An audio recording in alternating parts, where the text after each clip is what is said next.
Bonjour, bonsoir, chers amis de Malijigi, de Maliko Baro, sur Twitter, sur Instagram, sur YouTube et sur TikTok. Nous sommes encore une fois de plus ensemble pour parler de la vie associative d'une représentante de la diaspora franco-malienne, Bintou Doumbia, donc qui n'est autre que la présidente fondatrice de l'association FOP. Bintou, pouvez-vous vous présenter davantage à nos amis qui nous suivent de partout le monde? Ok. Merci déjà de m'avoir reçu. C'est un honneur d'être là aujourd'hui pour pouvoir répondre à tes questions. Et avant tout, je m'appelle Doumbia Bintou. Je suis maman de 4 enfants. Je suis infirmière jusqu'à l'année dernière. Je me suis reconvertie en tant que socio-esthéticienne. Et du coup, euh, je suis toujours en activité. Et du coup, je suis la présidente aussi de l'association FAO. Voilà. D'accord. FOP, c'est quoi le but de FOP? Qu'est-ce qui vous a poussé à créer FOP déjà? Alors, FAO et tout, je l'ai créé il y a 8 ans. Je voulais répondre un peu aux besoins, aux attentes, surtout les questions des patients que j'ai rencontrés aux urgences, parce que j'ai fait 13 ans d'urgence.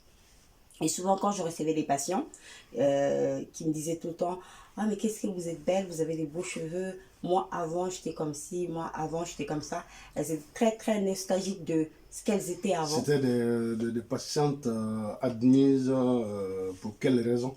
C'était des patients qui étaient admis pour, comment ça s'appelle, soit pour des effets secondaires de la chimiothérapie, soit pour, comment ça, des annoncer qu'ils avaient un cancer. Et du coup, en fait, les urgences et tout, c'est une porte ouverte à tout. On reçoit des gens de la bobologie jusqu'à l'arrêt cardiaque. Et du coup, on reçoit plein de pathologies, des patients de différentes comment ça s'appelle, pathologies et différents âges. Et souvent, c'est ces personnes-là, je les recevais aux urgences, au niveau de l'accueil ou pendant le circuit des urgences, ils se confient à nous parce que la blouse blanche, les infirmières, ils se retrouvent un peu en nous. Et du coup, je remarquais que les patients me disaient tout le temps qu'ils estiment de soi, nous les personnels soignants, qu'on banalise, qu'on leur dit souvent et tout: Ah, c'est pas grave, c'est que les cheveux, ça va pousser, concentrez-vous sur votre maladie. Et du coup, elles m'ont dit que c'est quelque chose qu'elles ne voulaient plus entendre. Parce que pour elles, l'estime de soi est très important. Et moi, en tant que femme, en tant que personnel soignant, pour moi, l'estime de soi, c'est 50% des 50% de guérison avec les traitements et 50% avec le mental. Et si on n'a pas ce mental-là, si l'estime de soi elle est détruite, le mental n'est pas là. La confiance en soi n'est pas là, l'amour de soi n'est pas là, on ne peut pas on peut pas avancer. Et surtout, c'est battre contre une maladie qui est très très dure. Et du coup, par rapport à ça, je me suis posé la question: qu'est-ce que je pouvais les apporter à part l'accompagnement que je leur donne à l'hôpital? Qu'est-ce que je peux faire de plus en tant que femme? Et je me suis posé la question, j'essaie de chercher qu'est-ce qui pouvait les apporter un peu plus de réconfort. J'ai l'idée de breveter une perruque avec les cheveux des patients. Du coup, les cheveux ont récupéré avant qu'elle commence la chimio. Et du coup, on fait une perruque indétectable. Donc ça, c'est par rapport aux patientes Atteinte atteintes du cancer. du cancer, Voilà. n'importe quelle sorte de cancer.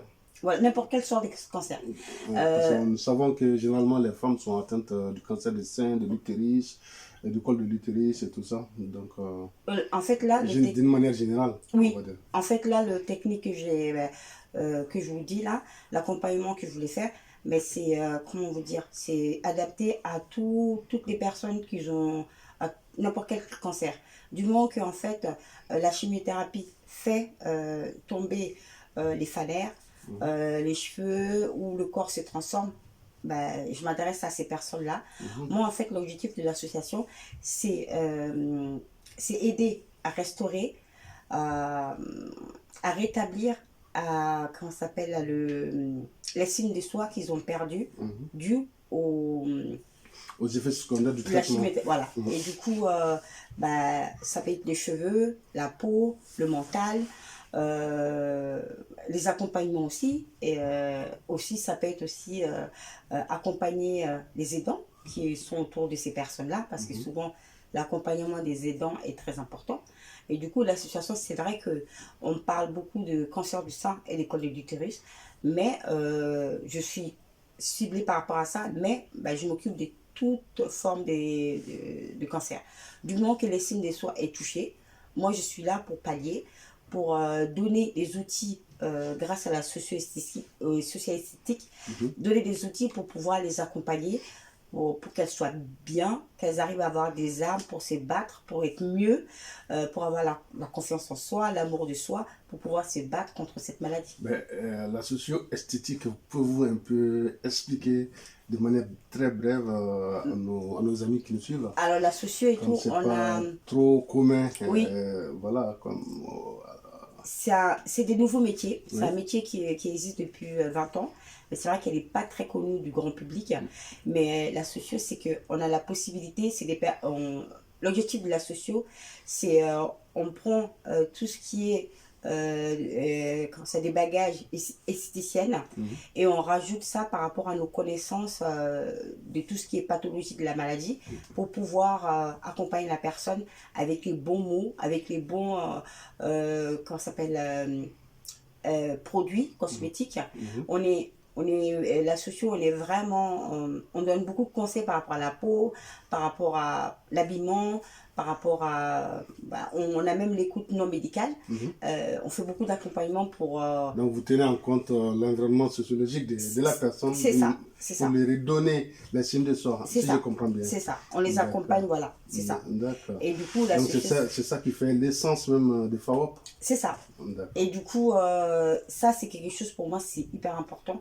Comme j'ai dit, quand la personne elle est malade, on appelle ça, dans les jargons médicaux, il y a des besoins qui sont perturbés. Dans les jargons médicaux et tout, on traite les 14 besoins. Et là aussi, pareil, dans la maladie du cancer, moi j'essaie de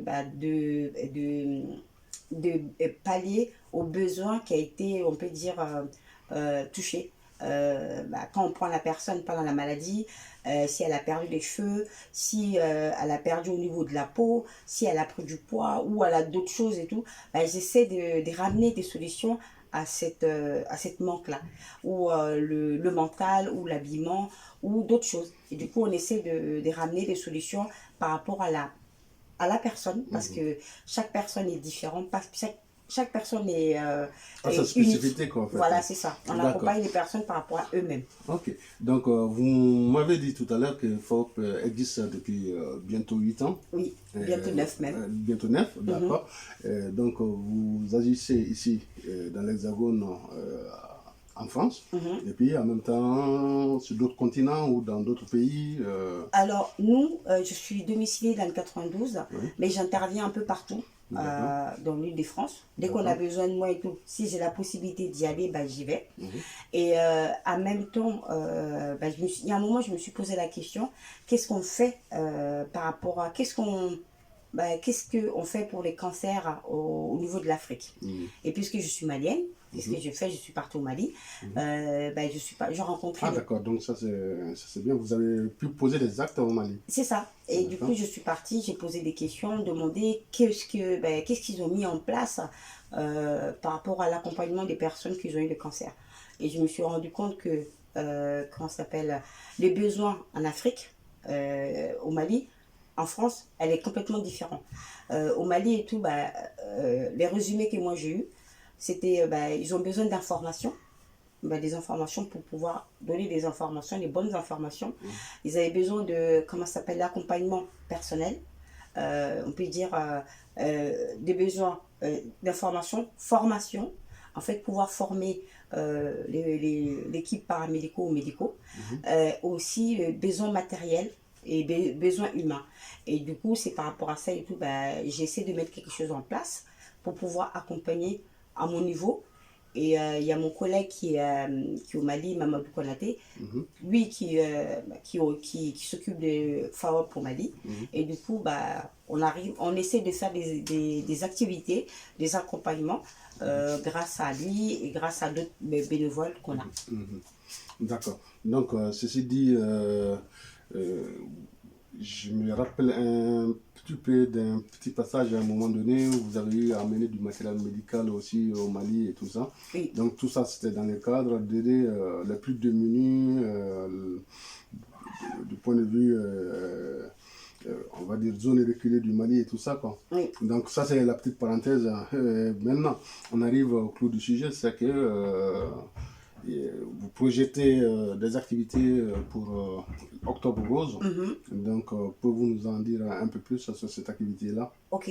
Et par rapport à ce que vous disiez, par rapport au matériel médical, médicaux, c'est très important. Comme je vous ai dit et tout, bah, par rapport aux besoins qu'on avait au Mali, c'était, je vous ai dit, besoin matériel. Et par rapport à ça, j'ai essayé de récolter des matériels qui sont prêts à emploi, qui sont bien, de la bonne qualité.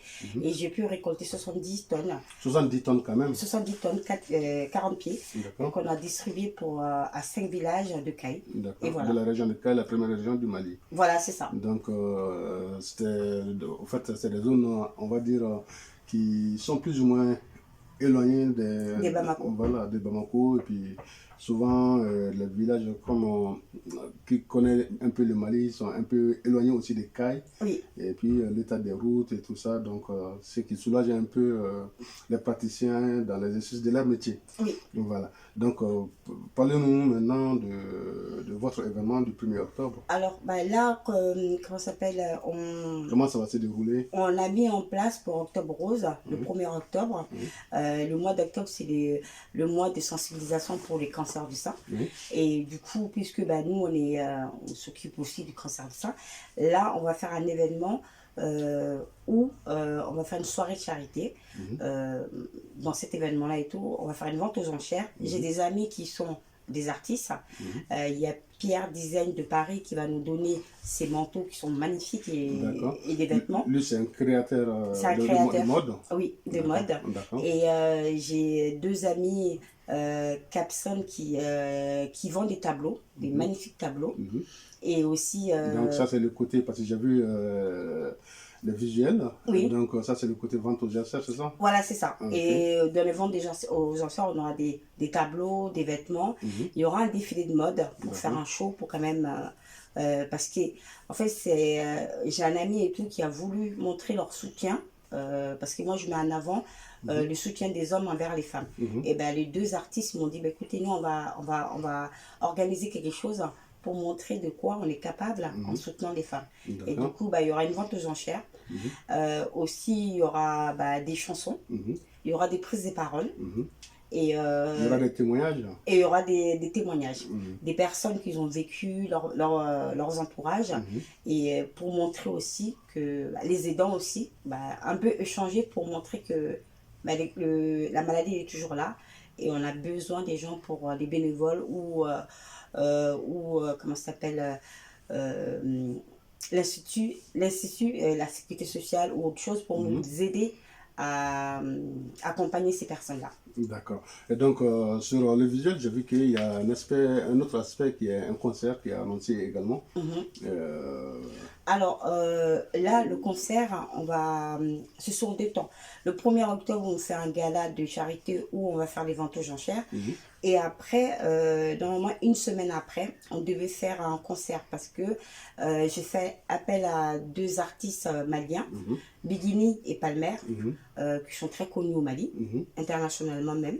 Et ils m'ont dit, eux, pour montrer leurs gestes par rapport à cette maladie, ils voulaient faire un concert où ils allaient réunir d'autres artistes africains, que ce soit la Guinée, la Côte d'Ivoire, le Sénégal. On va dire la famille Kita, Papa Pal et la charmante Bigini Bagaga. Voilà, c'est ça. Et du coup, ils voulaient faire un concert pour, où l'Afrique se donne la main pour pouvoir accompagner les personnes qui sont atteintes du cancer. Et c'est ça le deuxième concert qu'on allait faire.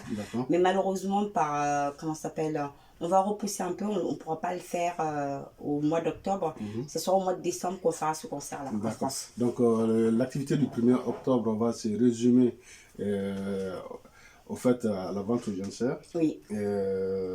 au défilé de mode, Oui. au témoignage. et aussi la chanson. Parce D'accord. que grâce au label Watibé, Oui. aujourd'hui, on a 2 chansons qui appartiennent à l'association. D'accord. Qu'on va bientôt, à partir de demain, Présenter au grand public. voilà, demain, on va commencer à faire écouter les gens. D'accord. Et c'est des chansons qui étaient dédiées spécialement à l'association par rapport aux luttes pour le cancer. D'accord. Et on a ces 2 chansons-là qu'on va montrer et que les personnes, des chanteurs vont venir chanter pour le mois d'octobre, pour le 1er octobre. D'accord. Donc, les bénéfices de cette activité seront utilisés comment? Alors, on avait 2 choix. On a 2 choix. En fait, ce qu'on voulait faire, tous ces bénéfices et tout, vont aux enchères les places, parce que les places sont... on vend les places à 25 € pour pouvoir avoir... Ça, c'est la prévente. Voilà, la prévente. Et sur place, c'est combien? Et sur place, c'est 40 €. Et plus la vente aux enchères, on va prendre tout ça, on va voir, on va prendre une partie, on va accompagner les personnes par rapport à tout ce qui est dermocosmétique, tout ce qui est bien-être, les patients qui sont en France. Et une partie, on ramènera au Mali pour pouvoir, en fait, on va récolter encore du matériel médical pour aller pouvoir aider comme on a fait. Les centres médicaux. Voilà, c'est ça. D'accord. Ce sont ces 2 points-là. D'accord. Et pour la prévente, sur quelle plateforme on peut acheter les billets du 1er octobre? Moi, je ne connais pas trop. D'accord, ça, c'est pas encore défini, mais bon, rassurez-vous, chers amis, nous vous enverrons les liens et puis plus tard sur nos plateformes de diffusion. Et voilà. Donc, l'adresse de l'événement, c'est où? Alors, c'est à la Maison Blanche à Châtillon-Montrouge, dans le 92. Oui. Et vous tapez Maison Blanche, c'est la salle de fête qui est connue. C'est là-bas qu'on va faire la soirée. Ça sera de 19h jusqu'à 23h. Jusqu'à 23h le 1er octobre. Le 1er octobre. D'accord. Et alors, vous pouvez aller sur le site de FAWA pour pouvoir prendre vos places.